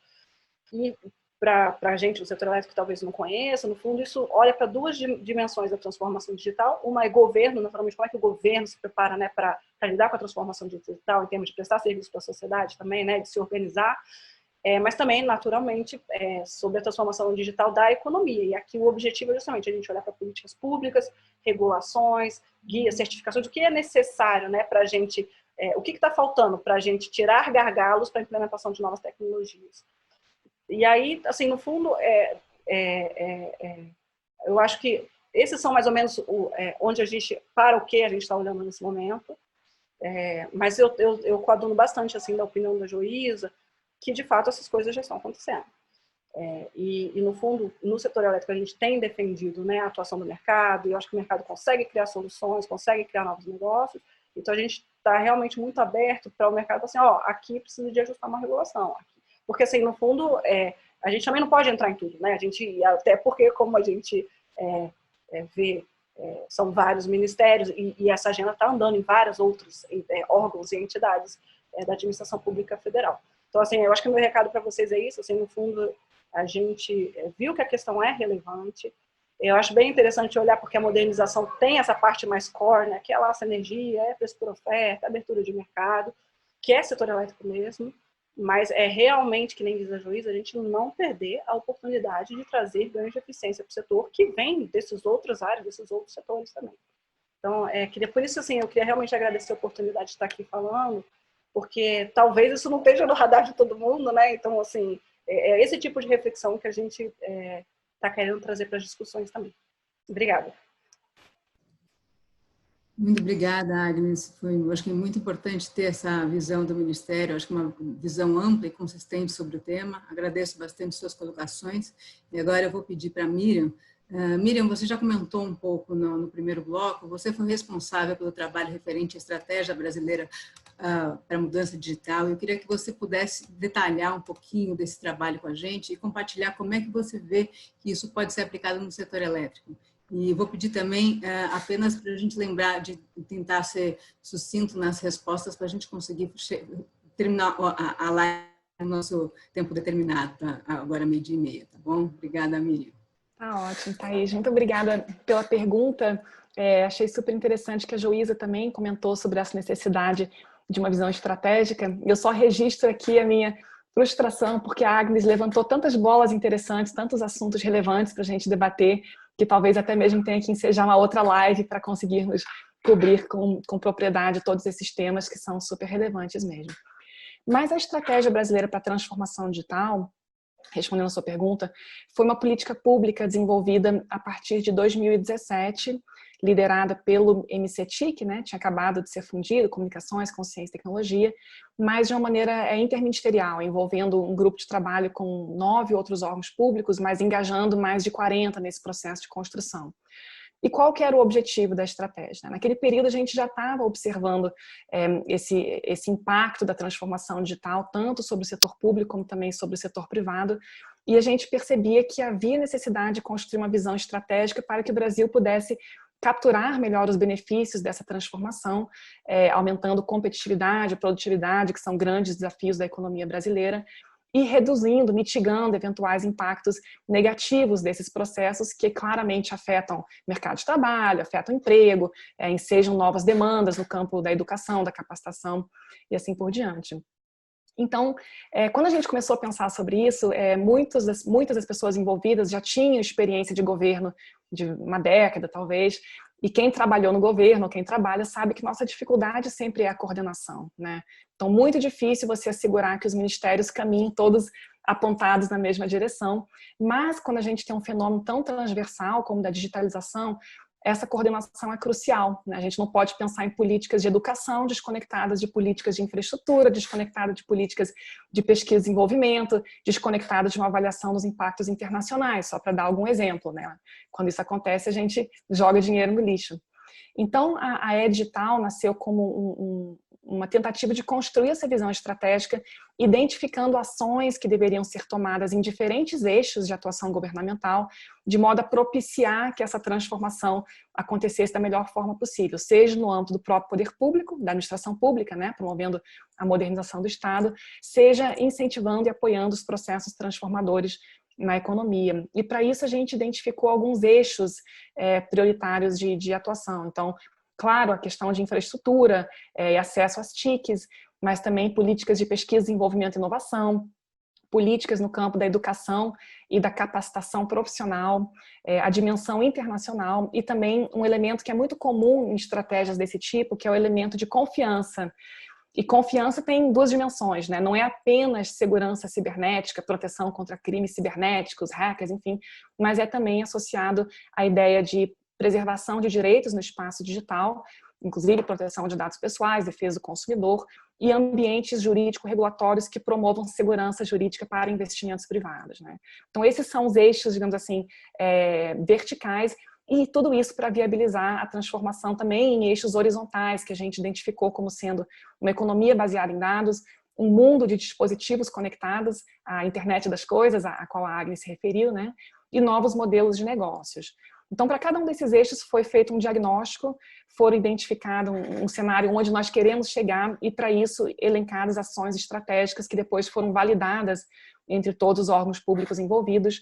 E isso resultou num decreto que foi aprovado em 2018, que constituiu uma estrutura de governança para essas ações estratégicas, liderada pela Presidência da República, pela Casa Civil, porque pela transversalidade da pauta, claramente não poderia ser um tema liderado por um único ministério, né? De fato, a gente percebe em outros países essa tendência de que a pauta de TICs e transformação digital cada vez menos seja vista como uma pauta setorial, uma pauta de telecomunicações, por exemplo, e absorvida seja pelo centro de governo, seja pelos ministérios da economia, por exemplo, em razão dos seus impactos econômicos super relevantes. E só para concluir essa explanação, eu estou sensível aí à questão do tempo, eu queria mencionar que esse é um fenômeno que a gente tem compartilhado, acompanhado internacionalmente, e o Brasil tem uma participação ativa no Comitê para Políticas de Economia Digital da OCDE, por exemplo. A OCDE tem um projeto horizontal chamado Going Digital, que busca justamente mensurar os impactos da digitalização em diferentes setores da economia. A gente está passando agora por um processo de peer review, que é um processo de revisão entre pares, quanto às políticas digitais do país. O relatório da OCDE deve ficar pronto agora no segundo semestre, vai ser traduzido para o português, então a gente vai ter aí um mapa que nos permite identificar, diagnosticar com mais precisão onde é que estão as nossas lacunas, nossas fragilidades e também os nossos pontos fortes. Esse tema está também no G20, seja no grupo de ministros digitais, seja no grupo que discute Infratech, né, que é a digitalização das infraestruturas dos países, e eu acho que a gente tem uma agenda de trabalho muito importante pela frente, na qual a palavra-chave é realmente a questão da coordenação de iniciativas e da construção de uma visão que possa ser pactuada e acordada dentro do governo, para que a gente não fique cada um seguindo o seu rumo de maneira desconectada e dessa maneira não explorando as sinergias que existem entre as ações dos diferentes setores impactados por esse fenômeno. Muito bom, muito obrigada, Miriam, por dividir conosco aí a sua experiência, né, que com certeza enriquece aí nosso debate da digitalização dentro do setor elétrico. Agora eu vou fazer uma pergunta para a Joísa. Joísa, você comentou sobre a digitalização, que você queria comentar um pouquinho mais, aprofundar o tema da digitalização como veículo de ganho de eficiência. E aí a gente queria complementar, entender mais a fundo um pouco sobre, com o surgimento das redes inteligentes, Big Data, tarifas dinâmicas, o consumidor ele deve passar a ter um papel mais ativo, mais importante no setor elétrico, além de ter mais responsabilidade à medida que a gente vai ampliando a abrangência da liberdade de escolha. Quais que você entende assim, que são vantagens e desafios desse empoderamento para o consumidor? Como que os demais agentes do setor elétrico eles têm se preparado para essa quebra de paradigma aí que vem com a transformação digital? Direto ao tema. Bom, a Ana Carolina, na fala inicial, trouxe lá o conceito de Energy as a Service, que foi endereçado aqui pelos vários comentários, né? E aí o desafio é entender como é que o benefício, ou como é que a gente vai alcançar benefício, ou como de fato vai incluir o consumidor, para além das buzzwords. Tem vários buzzwords que existem no mundo. A gente tem agora no Brasil um projeto que está em discussão, que é o Urban Futurability, que é da Enel, que é a disseminação de uma infraestrutura de medição inteligente na área de concessão da Enel São Paulo. Um tema que nós, inclusive, avaliamos através de um processo bastante cuidadoso de elaboração de uma análise de custo-benefício que segue os protocolos europeus. É um trabalho que está disponível livremente, acho que na nossa página. E a experiência deles é interessante porque é um país que já está na segunda geração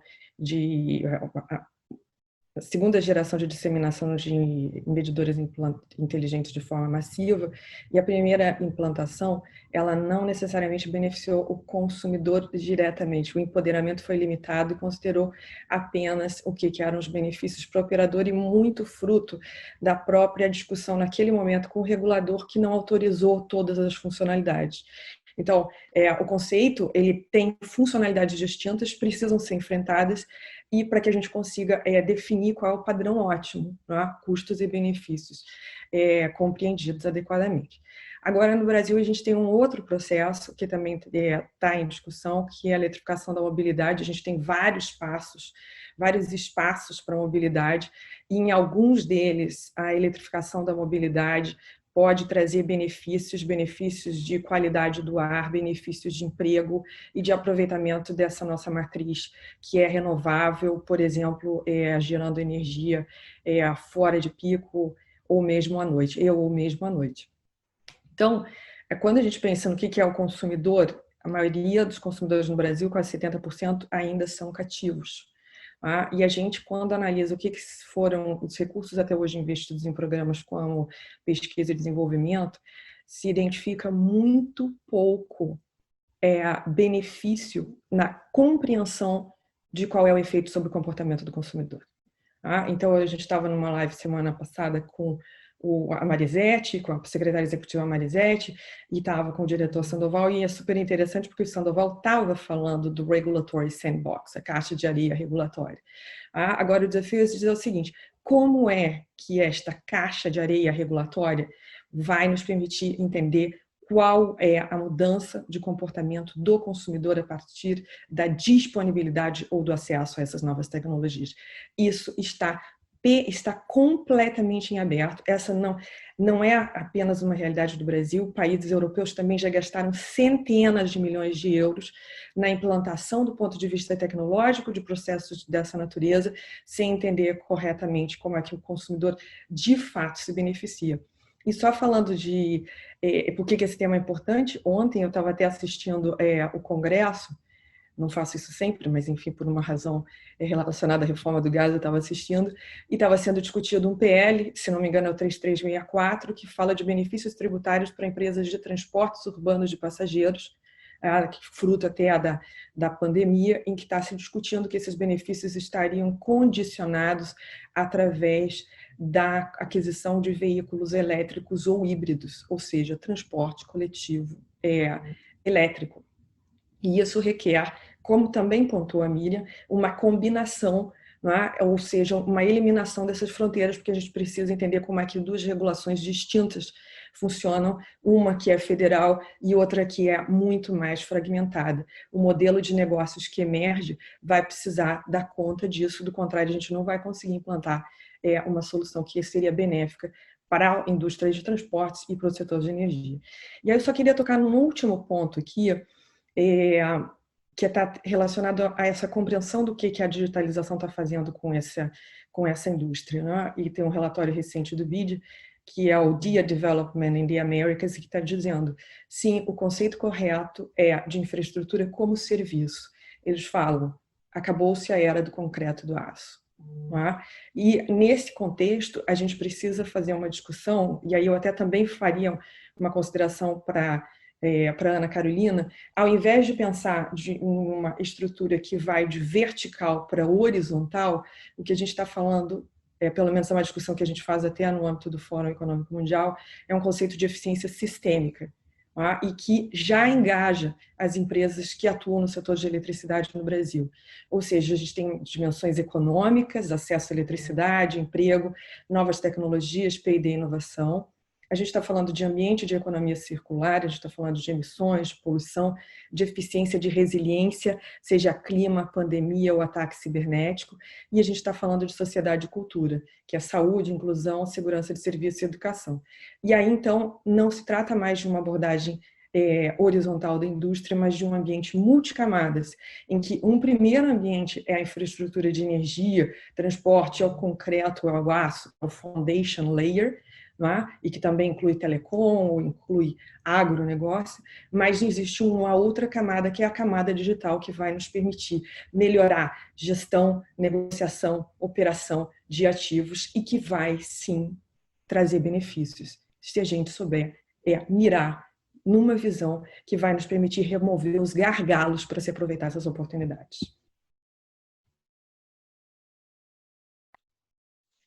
Muito obrigada, Joísa. Quero agradecer, então, a Agnes, a Miriam, a Joísa. Acho que a gente tem um debate aí muito rico, quem sabe, aí para fazer uma segunda live, né? Porque acho que tem muitos temas aí para a gente aprofundar, mas agradeço as colocações, tá? Quero lembrar também que essa live ela vai ficar disponibilizada nas nossas redes sociais, no site da Delta também, tá? Juntamente com a apresentação da Ana Carolina. Então, agora a gente vai partir para o nosso terceiro bloco da live. A gente recebeu aí diversas perguntas do público, tá? Para a Agnes, para a Miriam, para a Joísa. E aí a nossa equipe aqui organizou essas questões. Eu vou repassar para vocês, tá? Por conta do tempo, talvez a gente não tenha tempo aí de responder todas, mas a gente está compilando para poder fazer o máximo de perguntas e ter o máximo de respostas possíveis de vocês, tá? Então, eu vou sugerir a gente começar com uma pergunta para cada convidado. Se der tempo, a gente faz outras, ok?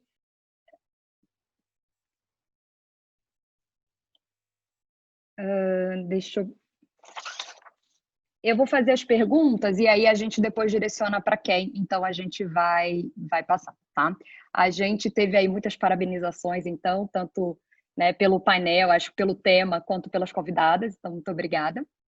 E eu vou começar com uma pergunta. Courtney Guimarães, da Energy Web Foundation, da Alemanha. Paulo Schmidt e Igor Ferreira. Então, a gente juntou aí para poder conseguir abranger o máximo de perguntas, tá? Quando será possível, né, soluções de geração distribuída negociando em microgrids no Brasil? Tá? A solução blockchain já está evoluindo em outros mercados. Não seria um caminho? Né? A Agnes comentou que o Ministério, por enquanto, ainda não está olhando esse tema. A regulamentação ela não teria como avançar? Né? Como que esse tema blockchain pode ser organizado, então, para começar a ser discutido dentro, né, do Ministério de Minas e Energia? Então, Agnes, vou direcionar para você essa pergunta, por favor. Obrigada, Débora. Eu acho essa pergunta bem interessante, porque, no fundo, é sobre isso que a gente está debruçado agora. A gente conversou, inclusive, com o pessoal do Ministério de Ciência e Tecnologia a esse respeito. Eles têm uma área também dedicada, né, para energia, se eles estavam olhando para blockchain. E a minha resposta é que eu ainda não sei. Assim, honestamente, a gente precisa entender, a gente precisa receber as pessoas que entendem de blockchain, que enxergam potencial para blockchain no nosso setor, e justamente que enxergam principalmente, como a gente disse, assim, gargalos das regras que a gente tem, para a gente poder discutir. Então, assim, com isso, realmente, eu sou muito sincera quando eu falo que, por favor, assim, se vocês virem que existe esse potencial, né, de a gente aperfeiçoar alguma regra para poder capturar esse tipo de inovação, né, e de forma de relacionamento, né, porque no fundo o blockchain também tem a ver com isso, por favor, assim, entre em contato com a gente, porque a gente conversa. Mas o que eu vejo, assim, até agora, o blockchain em si não é, digamos assim, a gente não tem essa missão de, no setor elétrico, trazer resposta para tudo, até porque isso está sendo desenvolvido independentemente do setor elétrico, né? Então, assim, eu acho que o setor elétrico pode ser um usuário disso, né? E ser beneficiado. Mas, naturalmente, assim, se vocês, quem está assistindo, né, vê que tem alguma questão específica do blockchain para o qual a gente deva atentar, a gente fica bastante aberto para conversar. Muito obrigada, Agnes. Então, agora vou fazer uma pergunta para você, Joísa. O Gerardo Aguilar, da MGM Inova Capital em Miami, tá? Então, a gente está aí internacional, a nossa live. Como e onde seria bom investir em storage no Brasil? Quais são as oportunidades aí dentro desse tema de armazenamento, né? Olha, sinceramente, não sei. Tá? Agora, ontem eu recebi um relatório que até estava falando da experiência da Califórnia. Primeiro, storage é muitas coisas, não é? Então, storage não é uma solução única. Precisa entender o que é a realidade do sistema. e eu estava lendo um relatório que saiu essa semana falando do que são as possibilidades de descarbonização avaliadas a partir da adoção de storage. Não é? Então, a gente fala bastante dessa solução de full renewables, que é uma solução muito cara, geraria muita capacidade ociosa, e storage poderia trazer ganhos nesse sentido. Agora, o que eu achei interessante e acho que vale a pena pontuar aqui é, primeiro, a gente precisa estimular o tipo de análise que estava sendo feito. O que são os diferentes cenários de adoção de storage para que a gente tenha soluções alternativas para a expansão e para a operação do sistema, quanto custa, quais são os benefícios. Quer dizer, também relacionada à minha resposta anterior, a gente precisa sim ter a capacidade de fazer as perguntas e determinar ou de realizar investigações que nos digam com base em evidências, não é? Como é que a gente caminha. Quer dizer, quando a Agnes estava ali também tendo que lidar com a pergunta de blockchain, tem que ter prioridades. A prioridade do Ministério agora não é essa. Tá? Agora, dentro dessas novas soluções tecnológicas, assim como as economias desenvolvidas fazem e estimulam, é preciso que a gente tenha análises de custo-benefício que avaliem as alternativas tecnológicas para resolver os nossos problemas. Ou seja, partindo da realidade da dotação inicial de recursos tecnológicos que a gente tem e das dificuldades econômicas e sociais que a gente tem. Excelente, muito obrigada, Joísa. Então, agora eu vou fazer uma pergunta para você, Miriam, e aí, caso vocês achem que devo complementar, veio da Eduarda Zogby e do Henrique Ferman. De todas as inovações, né, que a gente mencionou aqui para a digitalização no Brasil, qual das tecnologias você acha, né, que é a prioritária, né? Qual que seria a mais viável em termos de regulamentação, né, dado o cenário político do Brasil, em termos, acho que também, né, da situação brasileira? A gente corre o risco de ficar para trás no processo de digitalização, né, se a gente não conseguir mudar logo o modelo setorial com a aprovação da modernização no Congresso? Qual seria a sua opinião sobre o andamento desse processo, a despeito de ainda termos um marco muito amarrado e a gente precisar evoluir aí dentro da digitalização? Sem dúvida. Então, eu acho que a questão do marco legal é realmente um aspecto central quando a gente pensa em transformação digital. No setor de telecom, a Agnes até comentou, a gente está passando por esse processo de ajuste do marco legal, a gente tem concessões vencendo em 2025 e recentemente foi aprovada uma lei que viabiliza a migração dessas concessões para o regime de autorização, ou seja, um regime que não tem metas de universalização, não tem bens reversíveis, e essa migração se dá em contrapartida a investimentos de banda larga. Né? Então, sem dúvida, é um tema ainda polêmico, é um arranjo de migração que ainda está em construção, mas que revela a importância do marco jurídico, porque muitas vezes normas concebidas na década de 90 hoje se veem assim, obsoletas muito rapidamente. Em termos de tecnologias, eu chamaria atenção também para a tecnologia 5G, que foi mencionada, né? O 5G é uma nova geração de telefonia móvel, mas não é apenas um 4G+, é realmente uma tecnologia que viabiliza a transformação digital por conta das suas potencialidades tecnológicas, e aqui eu destaco 3 grandes características, né? A banda larga de alta velocidade, a comunicação massiva máquina a máquina e também aplicações de baixa latência, ou seja, aplicações que respondem muito rapidamente, que permitem aplicações de missão crítica, tipo carros conectados, por exemplo, carros autônomos, que são coisas que a gente não tem ainda hoje no nosso dia a dia. E esse é um tema que também vem sendo tratado com bastante cuidado pelo Ministério das Comunicações agora, né, anteriormente pelo MCTIC, com previsão de realização do leilão no início do ano que vem. Então, eu acredito que a implantação das redes 5G vai certamente trazer ganhos, muito mais do que ganhos para o indivíduo, ganhos nas aplicações econômicas e industriais, que é o campo em que realmente a gente consegue ver ganhos de competitividade, de produtividade mediante a utilização dessa nova tecnologia.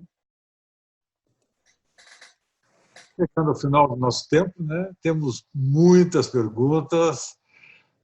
Carol, você como é da casa aí, tem várias perguntas para você. mas não vai dar tempo. Na medida do possível, nós já temos as pessoas que formularam as perguntas e, na medida do possível, nós vamos encaminhar as nossas convidadas para que sejam respondidas diretamente. Eu achei fantástico, né? Essa live, o conhecimento das nossas convidadas, o interesse dos nossos participantes, né? Temos diversas perguntas formuladas e isso anima a gente, né? Esse tema aí, eu acho que não precisamos de mais tempo. Isso anima a gente voltar a esse tema no futuro próximo. Queria agradecer sinceramente e num tempinho aí rapidinho pediria que 1 minutinho de cada uma para as considerações finais. Podemos começar pela Agnes. Obrigada, Luiz. Bem, eu queria agradecer realmente a oportunidade. Eu achei muito positivo, né, a gente pautar nessas discussões olhando para o futuro, além da pandemia. E aí eu só queria, então, nessas palavras finais, recuperar um pouco o que a Juíza disse, né? Assim, eu acho que o Ministério de Minas e Energia ele tem compromisso com a modernização e tem que olhar, sim, né, para as nossas prioridades, aquilo que a gente fala que realmente é o core da modernização. Então, naturalmente, a gente falou bastante do 232, né? Tem o ritmo do Congresso, mas naturalmente a gente está tomando todas as iniciativas que a gente pode para detalhar as implementações ou para tomar ou adotar medidas que são preliminares, muito claro, né? Preço horário, que vai entrar agora em janeiro, aquela portaria que diz mais ou menos o ritmo, né, da abertura do mercado. Então, assim, a gente está deixando o ambiente pronto para quando sair o PL a gente conseguir colocar essas discussões estruturais ou implementar, né, mais praticamente essas soluções e no prazo necessário, naturalmente, né? Mas aí a gente eu achei legal porque, assim, no fundo, por mais que a gente tenha esse core, essas prioridades, a gente tem que também olhar para o entorno e não deixar escapar oportunidades. Então, essa eu acho que é o positivo dessa discussão. Então, assim, de novo, eu deixo o Ministério bastante aberto, assim, para quem de fato vir que tem temas bastante relacionados à modernização e à digitalização que talvez a gente precisa dar mais atenção. Então, o convite fica aberto para todo mundo, né, para poder trazer essas ponderações. E obrigado de novo, então, pela oportunidade. Muito obrigado pela tua participação, Agnes. Juíza, considerações finais. O Brasil, apesar da severidade da pandemia, quando comparado a outras economias maduras, mostrou uma performance relativamente favorável. A gente já está identificando que o vale está para trás. Então, a pergunta que a gente vai fazer agora, diante dessa oportunidade, será que nós vamos conseguir estruturar e perseguir uma visão para a infraestrutura em que a digitalização e a inovação tecnológica tem um papel que nos leva para o conceito de serviços e perseguir essa visão identificando gargalos e tentando removê-los e certamente gerando valor coerente com esse princípio dentro do setor elétrico. A gente verdadeiramente pode. Obrigado, Juíza. Obrigado pela tua participação. E olha que eu não sou otimista por natureza, né, Luiz? Isso é verdade. Você é realista, Juíza. Vou pedir agora para a Miriam. Miriam, nós temos que dar um jeito de você ficar mais próximo ao setor elétrico. O conhecimento do tema, e esse tema, nós vamos precisar tanto disso, nós temos que dar um jeito, Agnes, de ter a Miriam mais próxima do setor elétrico nessa fase de implementação, né? Miriam. Eu agradeço muitíssimo, Luiz Fernando, a você pelo convite, também a Agnes, que fez o meio de campo, né? Eu me sinto realmente honrada de ter participado dessa mesa tão interessante, e é um setor que eu não conheço em profundidade, eu sou no máximo uma pitaqueira, né, Luiz? Mas eu tenho todo interesse em continuar dialogando. Eu acho que hoje foram abordados temas que mereceriam muitas lives, né, dados os impactos que podem suscitar nos próximos anos, e eu fico super à disposição para continuar dialogando, e agradeço mais uma vez o seu gentil convite. Muito obrigado, Miriam. Carol, suas considerações finais. Nossa, eu gostaria de agradecer novamente, né, a oportunidade de participar. Eu conhecia o tema, mas não tanto, então tive que dar uma estudada e é muito legal, então estou me sentindo mais atualizada. e depois participar com esse time, né, que sabe muito sobre o assunto. Então, queria só agradecer. Obrigada. Muito obrigado, Carol, pela sua participação. Thaís. Gostaria só de agradecer ao nosso anfitrião, Luiz Fernando, nossas convidadas, a Débora, minha par de moderação aqui, e acho que o público, a gente teve perguntas riquíssimas, acho que a live foi muito boa, acho que é importante o Grupo Delta estar promovendo esses debates para o conhecimento de todo mundo. Obrigada a todos.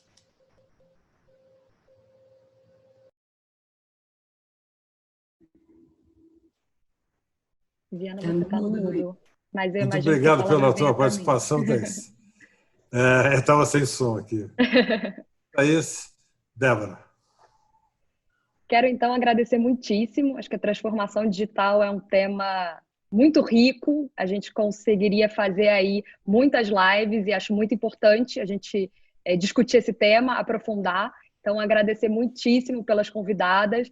Acho que foi, assim, muito rico o debate. Joísa, Agnes, Miriam, Ana Carolina, muito obrigada. Obrigada aí, Viana, pela oportunidade de mediar. Também a minha primeira live, acho que foi incrível. E o tema incrível também, vocês. Thaís, obrigada. E agradecer aí a todo o Grupo Delta pela oportunidade de fazer parte desse debate aí tão importante para o nosso setor. Muito obrigado, Débora. A gente viu no nosso Q&A que um ponto comum foi um elogio a vocês, as nossas convidadas, né? Eu recebi também no próprio WhatsApp diversas pessoas, não vou aqui nominar, várias que vocês conhecem, um elogio aí às nossas convidadas, a qualidade das pessoas que participaram desse debate. Em nome do Grupo Delta, eu agradeço a todas e espero vê-las aí no futuro próximo aí em novas lives nossas. Muito obrigado e até a próxima. Obrigada. Obrigada. Obrigada a todos. Até a próxima. Tchau. Tchau, tchau. Tchau.